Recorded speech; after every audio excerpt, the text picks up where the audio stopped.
Good morning again, everyone. Let's turn to Genesis chapter 41.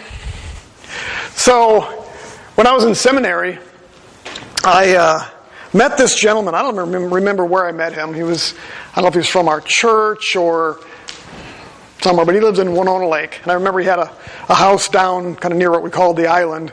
And again, I don't have any idea how I met this guy. But he asked me to join him for lunch after we had known each other for, I don't know, probably a couple weeks, couple months maybe.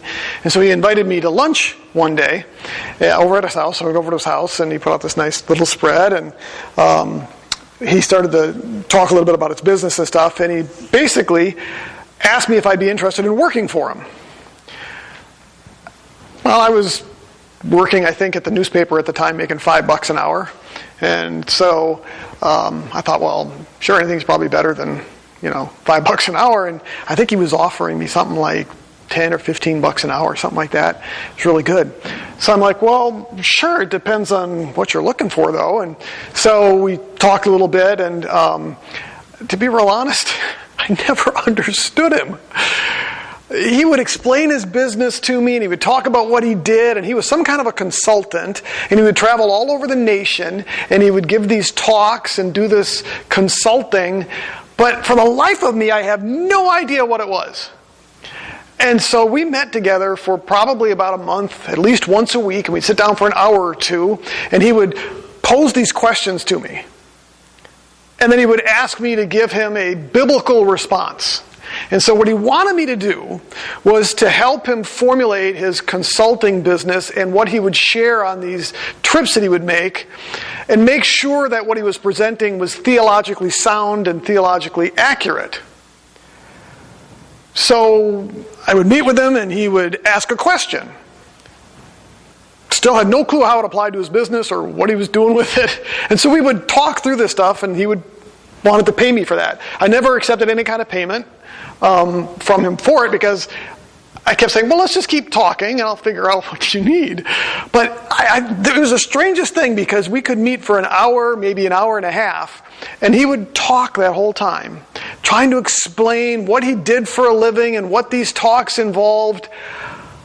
But it was so the only word I can think of to describe it is nebulous. It was like trying to get my hands and hold up melting Jell-O, because I literally could not figure out what this guy did for a living, aside from, I know you go and give talks. I don't know what the subject matter is. I'd ask him, well, what's the subject of your talk? And he would start to wax on very eloquently about his talk, and none of it made any sense. And so after about 3 or 4 months of actually, hanging out with this guy, I just kind of said, well, I'm kind of busy with studies and other things, because I felt really bad letting this guy pay me just to sit and talk with him when I had no clue. And again, he would ask me a question, and I'd be like, I don't even know how to answer that, or how would I apply a theological principle to that? And it was this, I've never been in anything like that before. To this day, I don't know. But it kind of, did you ever listen to Kamala Harris talk? I can say that here. Okay? This is safe. This is safe space. When she would talk, and literally she would have a lot of words, and it would go on, and you kind of go, what? Not only could I not outline it, I have no idea what the subject is. Okay, it's like talking for the sake of talking. So I used to wonder, I'm like, how does this guy get, and he was worth quite a bit of money. He got paid really well to do what he did. I'm like, if he can't explain it to me, then how is he making a living doing this? To this day, I don't know what he did, what he needed me for, except he kept saying, well, I just need your theological input. I want to make sure that what I share is kind of grounded in the Bible. And I don't know. I needed an interpreter. Now, what does it have to do with today? Pharaoh needed an interpreter. That's the connection.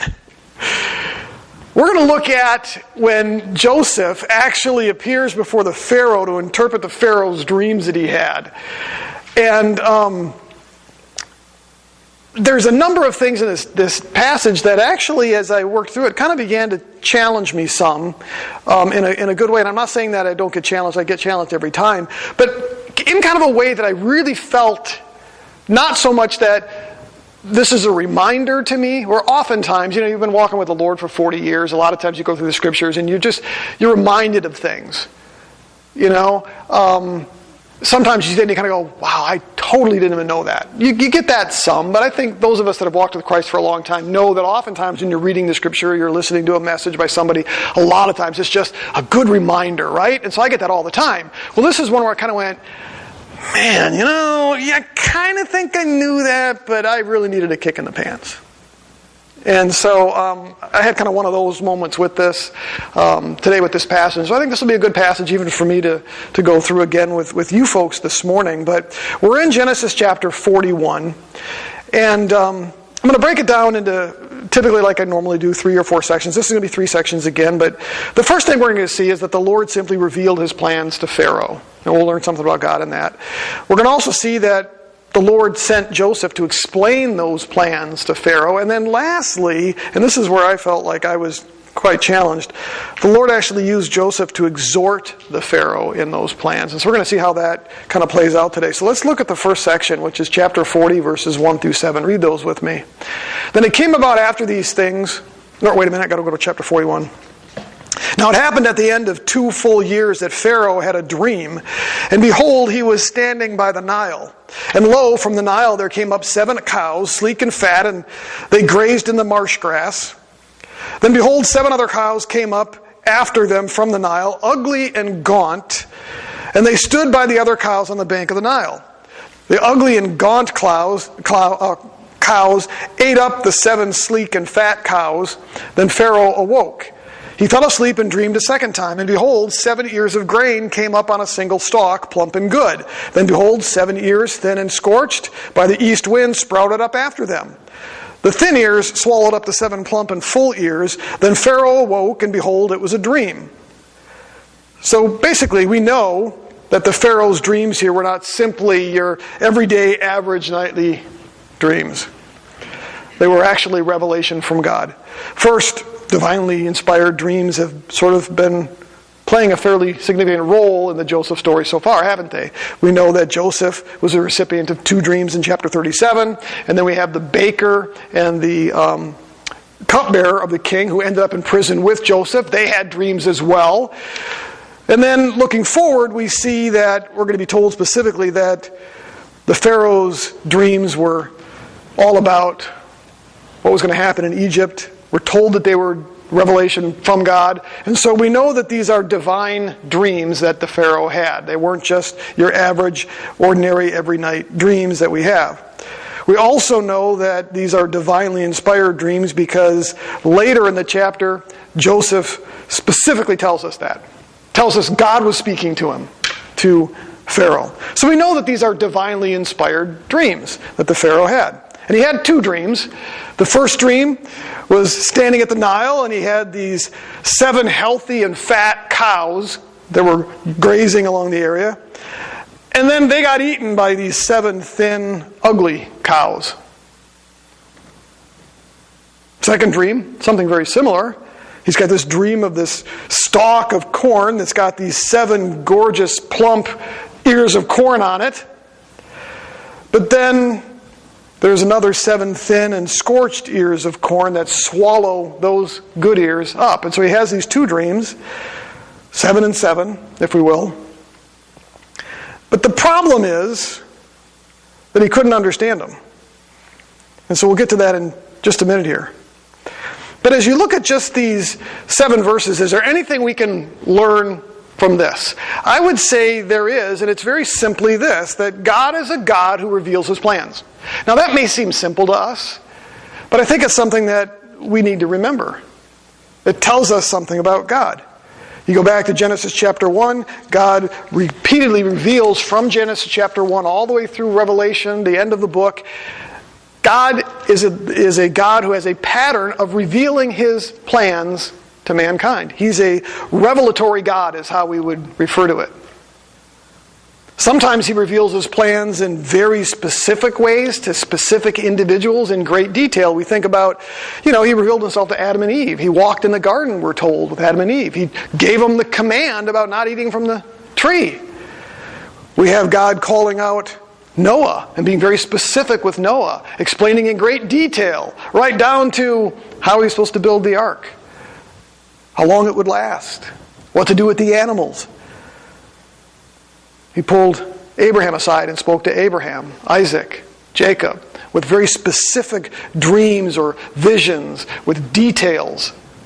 Now, in some cases, not all the details, but they were pretty specific. And so we see God do that with individuals. He even did that with nations. He quite often with Israel spelled out exactly what Israel should expect, what would happen in their disobedience. Told them sometimes exactly what would happen to them as a nation being attacked by their enemies, naming those enemies, telling them what would happen with those enemies, telling them they'd go off into Babylon and how long they'd be in Babylon. So even with nations, he would sometimes be very specific. So he was a revelatory God. He did this through dreams, visions, prophets, direct revelation, the writing of Scripture. He is a revelatory God. He has not left us to float around just kind of wondering, thinking, I wonder what he must be like. Having us try to guess and figure things out. Now, in all fairness, you and I know I can speak for myself. I've not had a dream or a vision. I don't ever remember hearing God's voice in his deep baritone. Would it be baritone or bass? I don't know. But either way, I've never had that experience. I've never had an experience like Adam and Eve with God walking through my family room. I've never had an experience like Noah or Abraham or others. Some would argue it's because God no longer works that way. I'm not necessarily convinced of that. I just know that it's not normative. I don't think it was even normative in the Old Testament. The fact that we see that with these individuals, when there are millions, maybe billions of people on the earth, we don't know what they experienced back in the Old Testament. But we know these individuals. So I don't even know that that is normative. I would suggest that it's probably not normative that God talks to us that way.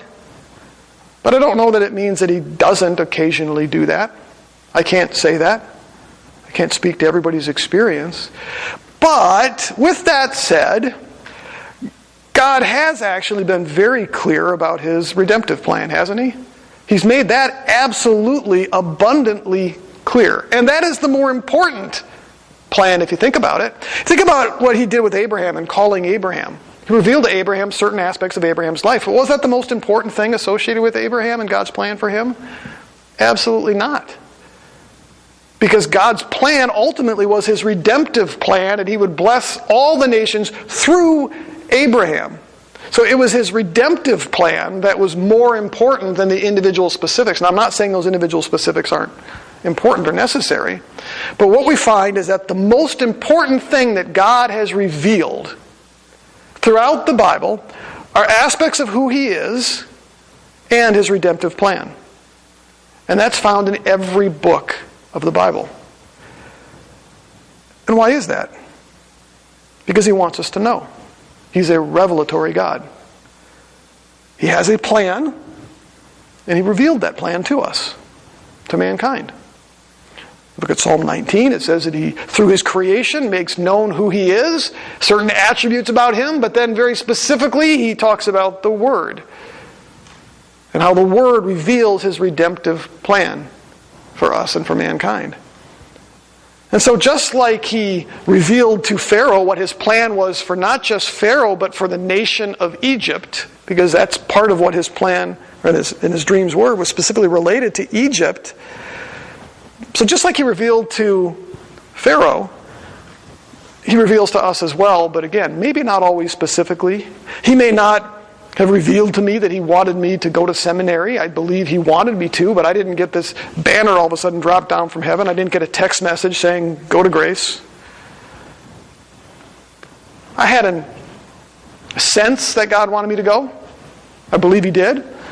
But it wasn't maybe as quite as black and white, but the one thing I am absolutely convinced of is what he's revealed about his redemptive plan. That's black and white. And it's because he's a revelatory God. He reveals to us. He wants people to know his redemptive plan. It may not be for us to know all the minor details of our lives, exactly what he wants us to do for a career or where he wants us to go, but he absolutely wants us to know about Jesus Christ, the gospel, and what's involved now with our relationship with Him. That's why we have the epistles in the New Testament that spell out what He expects of us. That's why the Old Testament has the law. He wanted Israel to know specifically how they were to behave, what they were to do. And so He's a revelatory God, and we see that here. He had a plan for Pharaoh, He had a plan for Egypt, and even had a plan for Joseph. And He revealed those plans because He's a revelatory God. He does not make us sit and wonder and guess what He expects. However, there's another part to this, and it's what we see next, is that the Pharaoh didn't have any idea how to understand it. He had these dreams. They were now, in all fairness, they were symbolic. Okay? Didn't know what to do with those. So what did he do? Well, he sent Joseph to Pharaoh to explain to him what these dreams meant, so that the Pharaoh would understand exactly what God was revealing to him. Look at verse 8 of chapter 41. It says, "Now in the morning his spirit was troubled, so he sent and called for all the magicians of Egypt and all its wise men. And Pharaoh told them his dreams, but there was no one who could interpret them for Pharaoh." Now the Pharaoh was troubled because, like most ancient religions or most ancient people at the time, they believed that dreams were communications from their gods. Exactly what Pharaoh would have expected. They either thought it was people from the afterlife or from their gods revealing something to them, so dreams were important to them. So he called all of his wise men, his magicians, but it says that none of them could interpret this. They couldn't make heads or tails out of it. But fortunately, not all was lost for Pharaoh, because there was somebody who could interpret these dreams for him. Look at verses 9 through 13. "Then the chief cupbearer spoke to Pharaoh, saying, 'I would make mention today of my own offenses. Pharaoh was furious with his servants, and he put me in confinement in the house of the captain of the bodyguard, both me and the chief baker. We had a dream on the same night, he and I. Each of us dreamed according to the interpretation of his own dream. Now a Hebrew youth was with us there, a servant of the captain of the bodyguard, and we related them to him, and he interpreted our dreams for us. To each one he interpreted according to his own dream, and just as he interpreted for us, so it happened. He restored me to my office, but he hanged him.'" So what we find here is this cupbearer. Now we remember who that is, don't we? Remember when he was in prison, he and the baker had a dream. Each had their own dream, but they couldn't interpret them either. And so Joseph offered to interpret the dreams for them. But you remember Joseph looked at him and said, "Hey, remember me when you get out. Tell the Pharaoh about me." And the assumption there is that he would remember and Joseph would get out of prison. But we find out here, really in the context, it's been 2 years. The cupbearer forgot about Joseph, or at least didn't say anything about it. So Joseph languished for another 2 years in prison.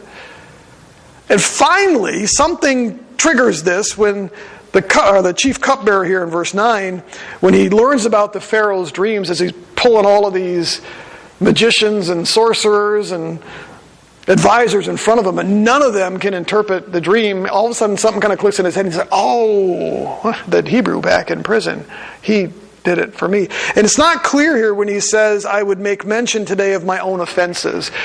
Some interpret that to be that he's thinking, "Oh, I offended Joseph, and I'm being reminded that I've offended Joseph now because I was supposed to tell about him to the Pharaoh and get him released from prison." Or if the offenses here relate to what he says in verse 10, which was the offenses that got him locked up in prison in the first place. It's not really clear. It could be either one.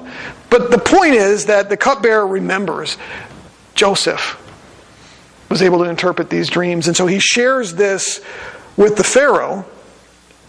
But the most important part about that is verse 13, where it says, "Just as he interpreted them for us, they came true." That's the key. And that's what now gets the attention of the Pharaoh, because none of his men were able to determine what these dreams meant. But this cupbearer is now telling him there is somebody who did interpret our dreams, and they came true exactly. That's what the Pharaoh wants. He wants somebody that can adequately interpret his dreams. So we see what he does then. Verses 14 through 24. "The Pharaoh sent and called for Joseph, and they hurriedly brought him out of the dungeon. And when he had shaved himself and changed his clothes, he came to Pharaoh. Pharaoh said to Joseph, I have had a dream, but no one can interpret it. And I have heard it said about you that when you hear a dream, you can interpret it. Joseph then answered Pharaoh, saying, It is not in me. God will give Pharaoh a favorable answer.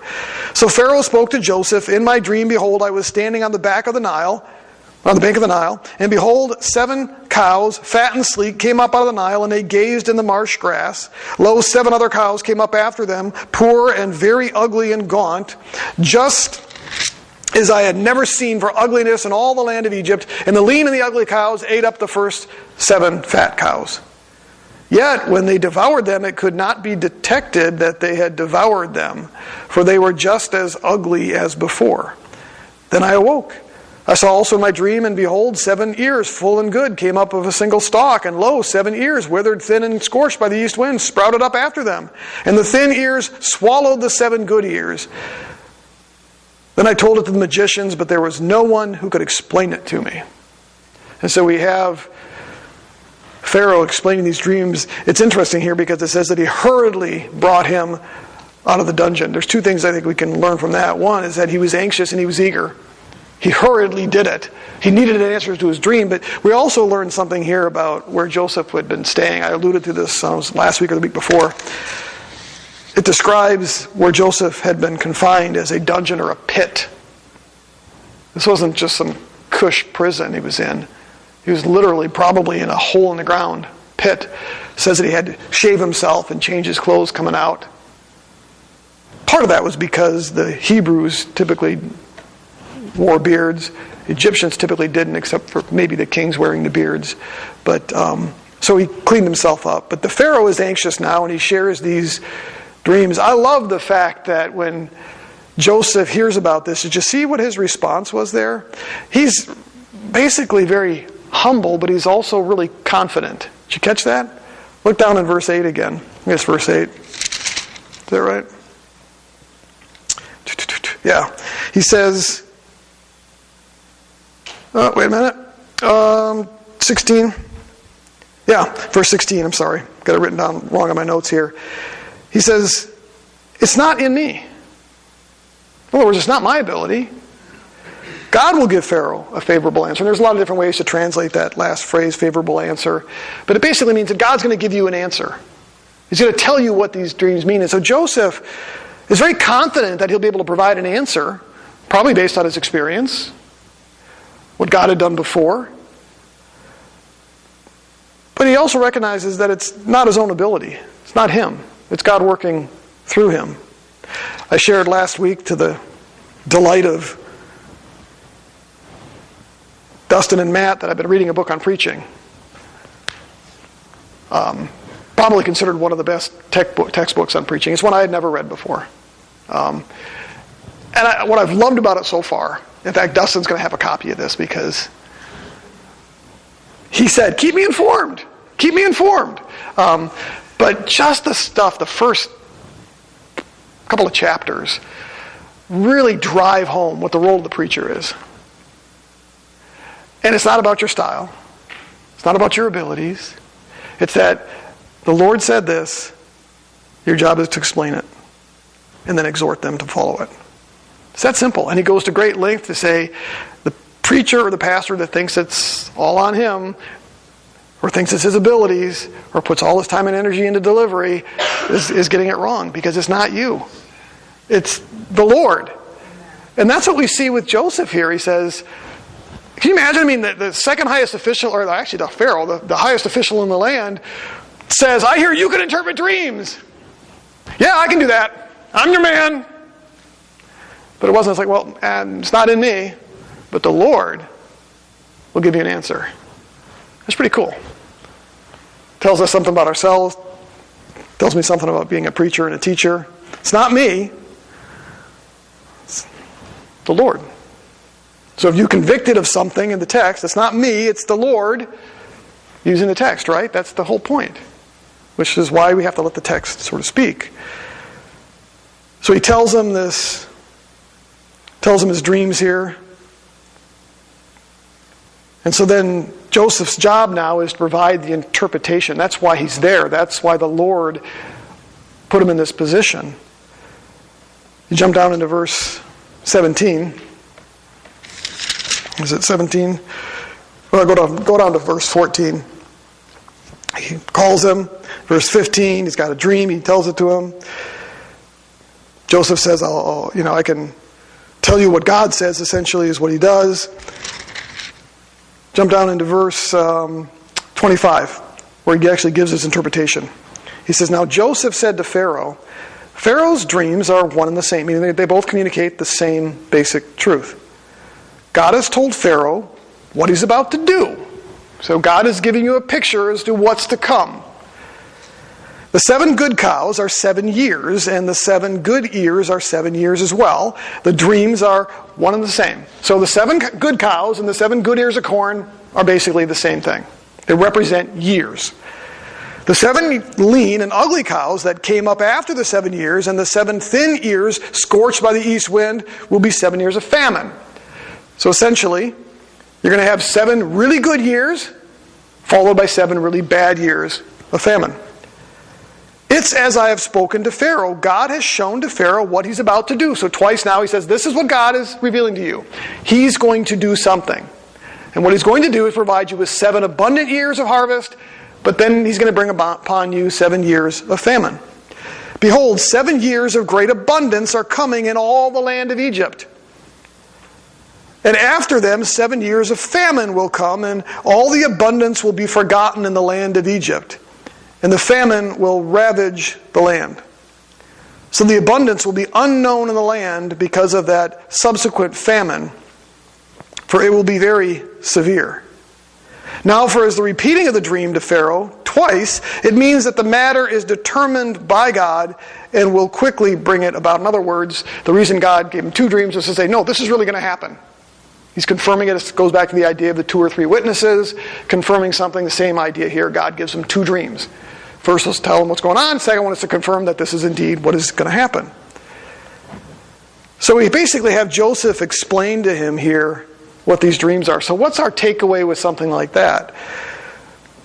There's a principle that we find in the Scripture, and it's this, that the world doesn't readily or naturally understand God's plan.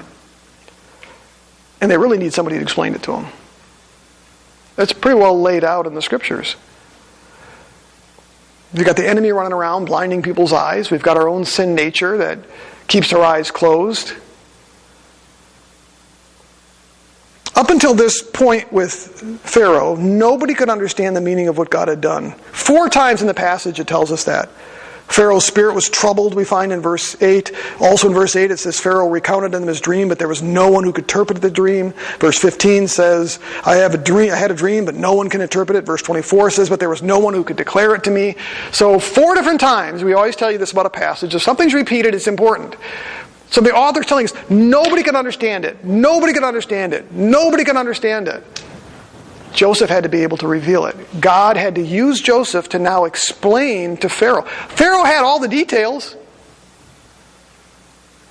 Didn't understand it because in part it was clouded in symbolic language, but the point is that he didn't have the capacity to do much with that and needed somebody to explain it to him. So the Pharaoh didn't understand what God had revealed to him, so he sent Joseph to explain it to him. You know what that reminds me of? There's a story of Philip and the Ethiopian eunuch. Do you remember that? Turn to Acts chapter 8. This is kind of interesting. Acts chapter 8.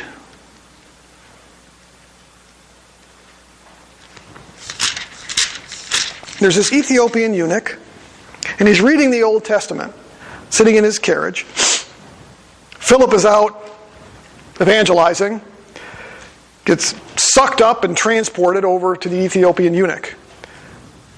Chapter 8 of Acts, verse 26.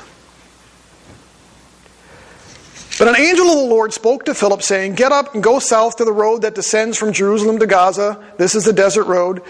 Actually, he got sucked up after this, but angel tells him to go there. So he got up and he went, and there was an Ethiopian eunuch, a court official of Candace, queen of the Ethiopians, who was in charge of all her treasure, and he had come to Jerusalem to worship. And he was returning and sitting in his chariot and was reading the prophet Isaiah. Then the Spirit said to Philip, go up and join him in his chariot. Philip ran up and heard him reading Isaiah the prophet and said, "Do you understand what you're reading?" And he said, "Well, how could I unless someone guides me? Unless there's somebody there to explain it to me." And he invited Philip to come up and sit with him. Now the passage of Scripture which he was reading was this: "He was led as a sheep to the slaughter, and as a lamb before its shearers is silent, so he does not open his mouth. In humiliation his judgment is taken away. Who will relate this generation? For his life is removed from the earth." The eunuch answered Philip and said, "Please tell me, of whom does the prophet say this? Of himself or anyone else?" Then Philip opened his mouth, and beginning from the Scripture, he preached Jesus to him. What I find fascinating about that is there this eunuch is reading the Old Testament. He was there to worship, which means he had some experience with the Jewish faith. Whether he had converted to Judaism or not is unclear, but he went up to worship. He's got a copy, which not everybody had a copy of the Scriptures like he did, but he's got a copy of Isaiah's scroll, and he's reading through it. He sees the words there, but he says, "How am I going to understand this unless somebody can guide me through it? Unless somebody can walk me through it?" It reminds me of what happened when the Jews came back from exile, and Ezra's up there reading the law. And what does he have to do? He has to send the elders out. And it says that the elders went out and explained the text to them. There's this interesting dynamic in that even though the Scriptures tell us God reveals himself in nature and he reveals himself in his word, because of the forces that are against us, we can't always understand those, and we need help sometimes. Even with the church, think about it. We're told that God has placed into the body pastors and teachers. For what purpose? It doesn't mean you're all idiots. It just means that we need help sometimes. We need somebody to help us to understand it, somebody to guide us through it. When I study, I need help. I've got commentaries that I use. I've got Bible tools that I use. I've got people that I text occasionally. I called Dustin the other day to talk through a passage that I was working on. I said, "Hey, I wondered about this, and why is that?" Sometimes I need help guiding me. And so we look at what happened here. God specifically sent Joseph to Pharaoh to guide him through this prophecy that he might be able to understand what's happening. And he's able to reveal to him, "Okay, here's the way it works, Pharaoh. God has revealed to you what he's going to do here in Egypt. There's going to be 7 years of abundance, and there's going to be 7 years of famine. You need to know this because it has to do with you, and it has to do with this country." God had revealed this to him, but he needed somebody to help him understand it. Somebody to be able to put all the pieces together. I even think about Jesus. After spending a number of years, 3 years or so, with the disciples, after his resurrection, it says that he spent 40 days traveling around visiting with them, but during that time he explained the Old Testament to them and how it related to him. They even needed his help to guide them through understanding the Old Testament properly. So what this kind of tells me is that just because we have the information doesn't always mean that we properly understand it. We need somebody to help us. That's why God gave us pastors and teachers. Why he gives us authors and others to help us work through these things sometimes. Why he gives us brothers and sisters in Christ that we can talk to for counsel, to get some direction. And I think about that here with Joseph. That was his purpose. As I think about that when it comes to this redemptive plan of God's, part of our responsibility is to explain it. You think about it. Why did God leave you and I here when we got saved? Why not just suck us up with a giant Hoover? Part of the reason is to explain the gospel. Not just provide some information, but to explain it. One of the things in this book I'm reading too talks about that. It's not just about the dissemination of information. Part of the job of the preacher and the teacher is to help them understand it. Because if all you're doing is disseminating information, it doesn't always work.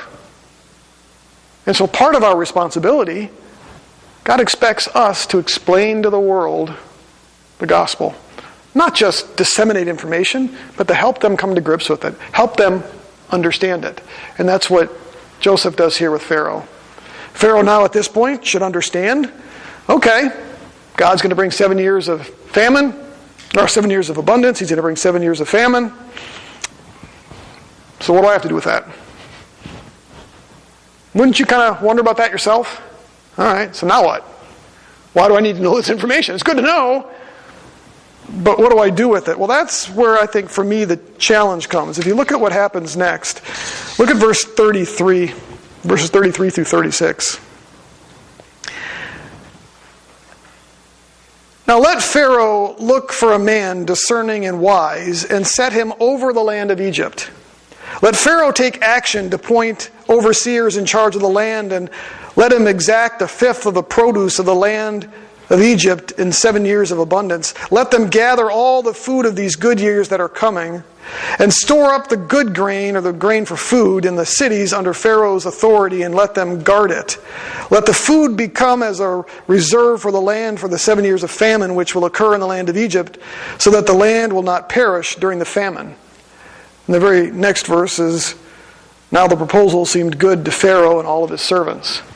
Now, I'm not going to spend a whole lot of time on this section. We're going to actually look more in depth at these few verses in Joseph's plan here next week. But the one thing I want to draw from this is what we see in verse 34. Notice the very first few words of that sentence. Let Pharaoh take action. What Joseph is doing here is he's exhorting the Pharaoh to do something with what he's just heard. Tells him, take action. It wasn't just enough that he heard what God's plan was. It's not enough that he was just aware of it. In fact, Joseph recognized that his responsibility went beyond interpretation, beyond just telling Pharaoh what God said.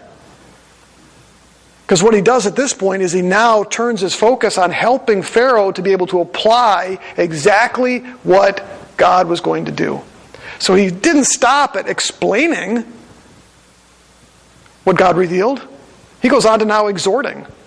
Pharaoh, you need to do something with this. And he even provides him with a plan. You notice there's no separation there. He goes right from basically saying, here's what God has revealed, now you have to do this.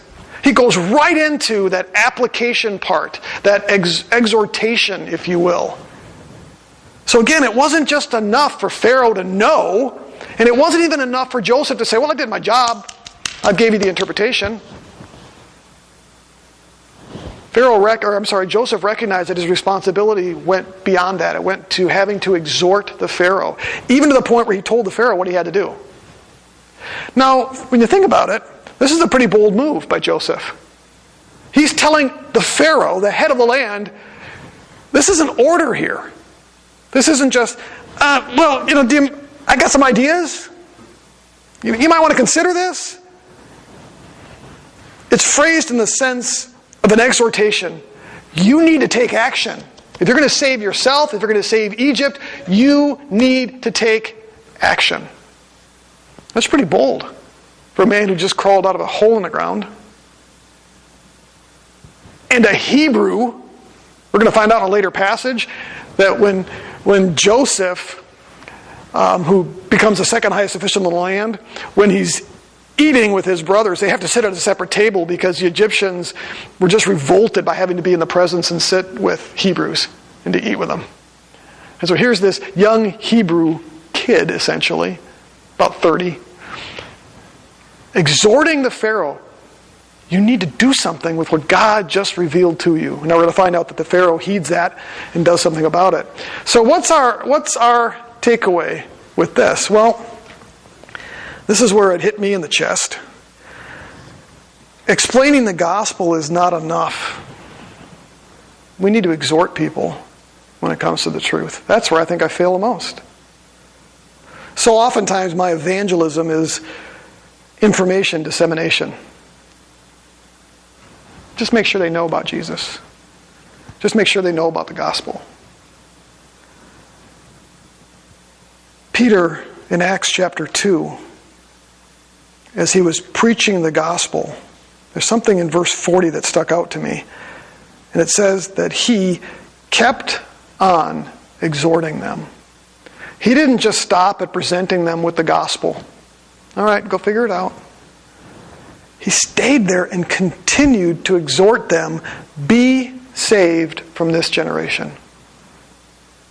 Kept on exhorting them. It wasn't enough for Peter to say, well, here's the gospel, do with it what you will. He essentially begged them, save yourselves with this. Use this. Be saved from this perverse generation. I think about when Bob Keegle shared the gospel with me. I remember very vividly. He wanted me to understand it, but he really encouraged me. He's like, look, I want you to think about this, but he said, don't go to bed tonight without making a decision. This is critical. He knew that I was suicidal. He knew that I was not happy. He knew that I was severely depressed. He said, you've got to make a decision. You know the truth now. You need to do something with it. He didn't twist my arm to say the prayer right there in his dorm room so that he could just get me off his checklist. He didn't want me just to say some sinner's prayer and feel comfortable with that. He wanted me to understand it, but he really exhorted me. When you go home tonight, he said, spend some time praying when you go to bed. Think about it. But don't wait to make this decision. And so I did. I went home that night and I laid up in my bed staring at the ceiling and I thought about it and I prayed about it. And his words kept coming to mind. And I did. I made that decision. Now, what's interesting about that is I made that decision without realizing the full impact that would have on my life. I did it because I didn't want to die and go to hell. And he made it pretty clear when he shared the gospel that, you know what, if you die without Christ, that's where you're going, and that's one of your fears, Mike. You've shared that with me. Okay. And that was enough to convince me that I needed to do it tonight because I didn't want to go another night.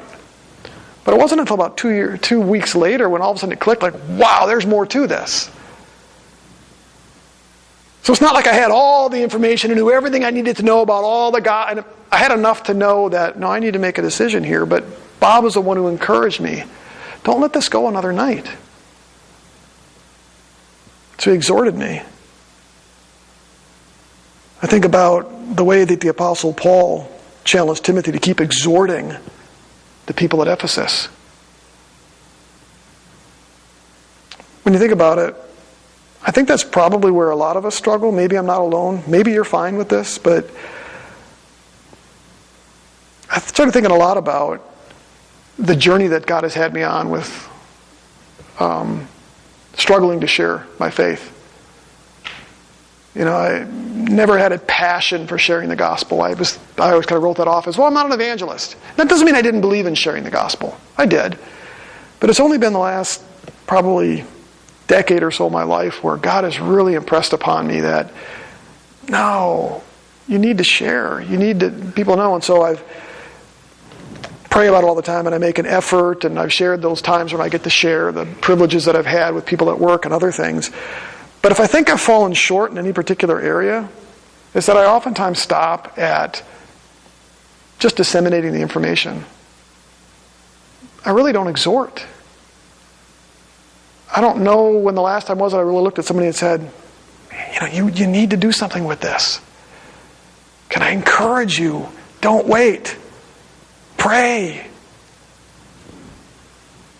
I think it's where I suffer, I fail the most. So, I now have something new to pray about, that God might work on me in that respect. And why is it that I don't do that? I'll be real frank with you. Don't want to be seen like I'm pushy.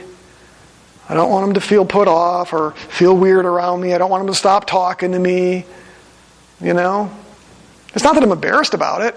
I'm just keen on that relationship, and I want to keep that relationship going, and I'm afraid if I push them too hard that they might be put off by it, and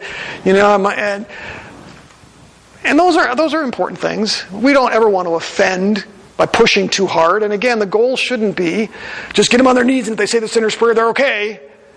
Because again, that's not what the Bible doesn't say, just have them say the sinner's prayer. It says we're supposed to make disciples, which involves a little bit more than that. And so, yes, that's important for them to pray, and if we can encourage them to do that, then we should.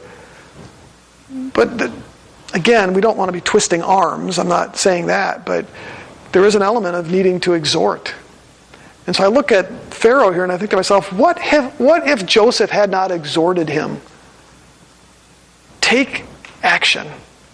Where might it have been? What might have happened to Israel? To Egypt. It's because that he exhorted Pharaoh that you're going to see next week. The Pharaoh says, there's nobody as wise as this man. And he recognizes the wisdom in Joseph in exhorting him to do something, even so much so that he says, okay. And he takes Joseph at his word so much so that he says, you're in charge. You are the second highest. There is nothing that's going to happen in this country without you directing how it happens. All because Joseph exhorted him. I don't believe that's because, I just got the information. I think it's because Joseph exhorted him. You need to take action. And he took those words to heart. And he did. So I think we need to probably consider that ourselves. God is a God who reveals himself. He's a revelatory God. He wants people to know. Sometimes he wants them to know the specifics of their life. Maybe he reveals that to some people in ways that he doesn't to me. I'm not going to deny that. But I do know that overall he's revealed his redemptive plan in great detail. Nobody has an excuse. But he sends us to help him understand it. That's our role. You may not see yourself as an evangelist. I never did. I still don't see myself as an evangelist. I see myself as a pastor and a teacher and a preacher. But I think God still expects us to explain. At a minimum, our lives should. We're supposed to be salt and light, right? But that's why you're here. God expects us, I believe, to explain what he's revealed. We understand it. They don't. We do that all the time with politics and with health and all that, don't we? Real easy for us to talk about those things. But the most important thing? So I would encourage you, if that's not already where your heart is, it probably needs to be. And it's not easy, I admit that. But God has put you here with an understanding of the gospel, not just for your salvation, but that you might be able to explain it to others. But even beyond that, I believe we need to learn to exhort people. And again, that's an area where I've struggled. It's easy for me to do that here. It's a safe environment. But something I need to start praying more about. That I don't just stop at disseminating the information. That I learn to exhort. Encourage them. Take this seriously. Do something with this. Amen?